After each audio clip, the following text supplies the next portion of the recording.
What's going on, guys? Metal Music Junkie here, aka John Browning. And today I'm be doing an album ranking in honor of their new album coming out with a new singer. I am going to be ranking every Linkin Park album released up until their upcoming album. So if you're looking to know what are my thoughts on their new upcoming album from Zero, well, you're going to have to wait until it gets released.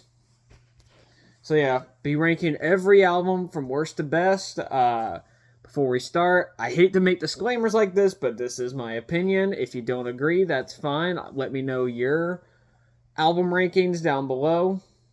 And before we continue, please drop a like if you really like this video.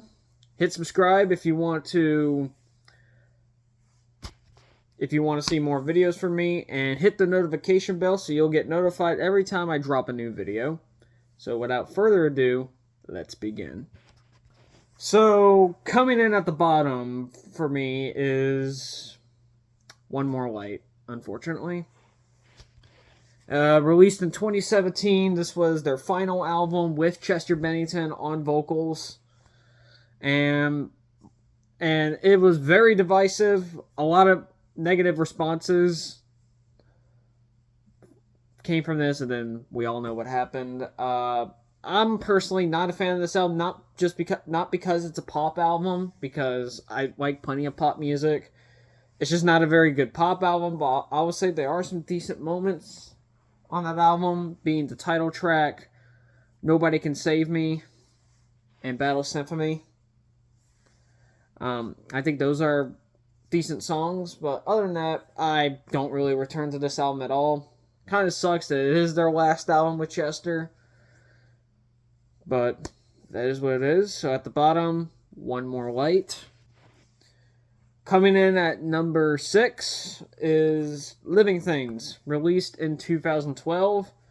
A decent album. I mean, my problem with this album is it tries to mesh everything that Linkin Park had done up to this point, mixed with the electronic sound that they did on their previous album, and it's not very mixed well. There are some really good songs on there, including the lead up song Burn It Down, which is probably one of my favorite singles from the later period. Also Lost in the Echo and Castle of Glass. But other than that, a lot of the songs in the album range from forgettable to just kind of cringe, like Lies, Greed, and Misery. Like, I don't really like that song that much. So that's just my thoughts. At number 6, Living Things. Alright, now we're getting to the really good stuff. At number 5, we have The Hunting Party, released in 2014. This is probably their heaviest album to date. It was made as a response, with Mike Shinoda saying that it was a reaction against all the mainstream active rock bands trying to sound like other bands. And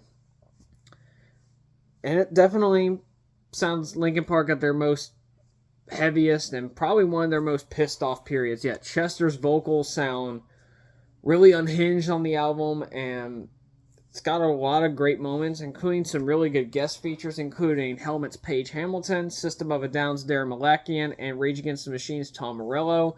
And also rapper Rakim makes an appearance on the song Guilty All the Same. Darren plays on Rebellion. All for Nothing features Paige Hamilton. And Drawbar features Tom Morello. And even some of the more slower songs, like Until It's Gone, are really great, and Final Masquerade. So overall, this is a really good album from them. Alright, coming in at number 4, we have A Thousand Suns. Now, this was a really divisive album when it came out, as this is more of an electronic record, more than a rock or metal record, but it's a concept album, and overall, I think they really succeed. Now, I will admit, when I was first getting into Linkin Park, I wasn't really big on this album because I wanted more of the heavier shit, but I think this out, but the more I got older, the more I got into this, and now I could safely say that I do really like this album. A lot of great songs like Burning in the Skies. Robot Boy, in my opinion, is one of Linkin Park's most underrated songs. Waiting for the End is a really good single. Blackout. Chester sounds pissed on that song. Wretches and Kings. I actually strangely dig that one. And The Catalyst is probably one of my favorite Linkin Park songs at this point. So, at number 4, 1,000 Suns. Coming in at number 3, we have Minutes to Midnight, released in 2007. Now, this was kind of a departure for them, as they kind of went from nu metal to more alternative rock on this album. And and they worked with producer Rick Rubin, who also worked on 1,000 Suns. And I'd say this is a great album. Like, honestly, this has probably some of my favorite songwriting that Linkin Park has done on this album.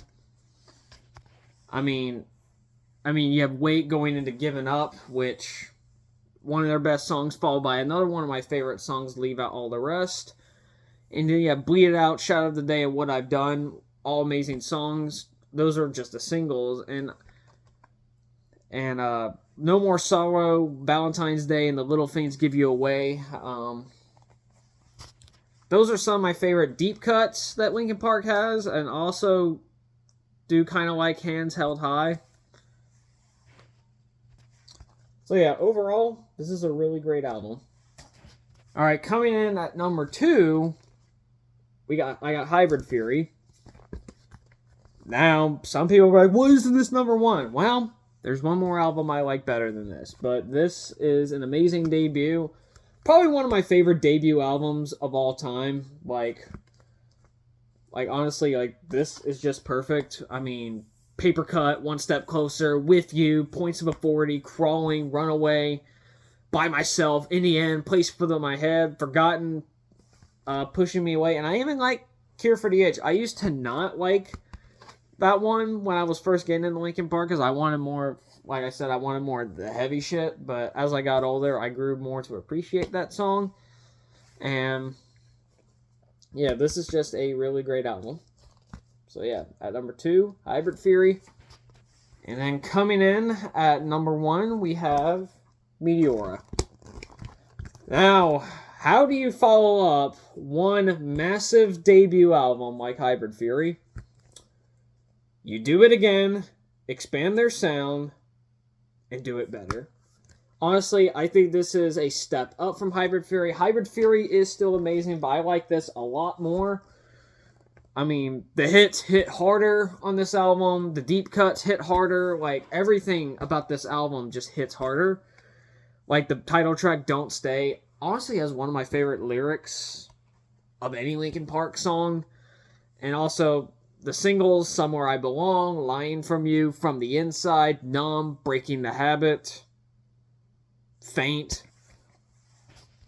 I even like a lot of the deep cuts on here, like Finger Point 09 and Hit the Floor. Like, those are all great songs. This is just a perfect album, and I will call this one of the greatest nu metal albums of all time and one of the best rock albums of the 2000s.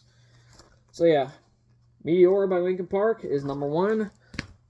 Alright, that is it for this video. Please like, comment, subscribe. Treat others the way you want to be treated. Don't gatekeep, and rock on.